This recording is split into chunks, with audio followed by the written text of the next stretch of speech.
اچھا سر، آپ کیا کہنا چاہتے ہیں؟ نون لیگ والوں جو ہے کل پارلیمنٹ کے سامنے احتجاج کر رہے ہیں، یہ کس چیز کا احتجاج کر رہے ہیں؟ یہ احتجاج کر رہے ہیں کہ اپورٹڈ جو حکومت ہے اس کا جنازہ نکل چکا ہے۔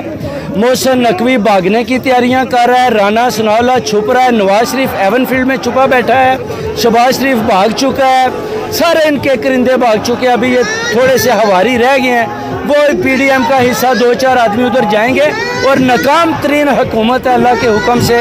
ان کو اپنی ہار نظر آ چکی ہے، یہ ہار چکے ہیں، اور خان صاحب جیت چکے ہیں، نواز شریف ناکام ہو چکا ہے، اور عمران خان صاحب کامیاب ہو چکے ہیں۔ ابھی ان کو سمجھ نہیں آ رہی ہم کریں تو کیا کریں، جائیں تو کدھر جائیں۔ ان کے سارے رستے سپورٹڈ حکومت کے بلاک ہو چکے ہیں، عمران خان کے سارے رستے کھل چکے ہیں، حق اور سچ جیت چکا ہے، باطل جو ہے وہ ہار چکا ہے، اور انشاءاللہ آپ دیکھیں گے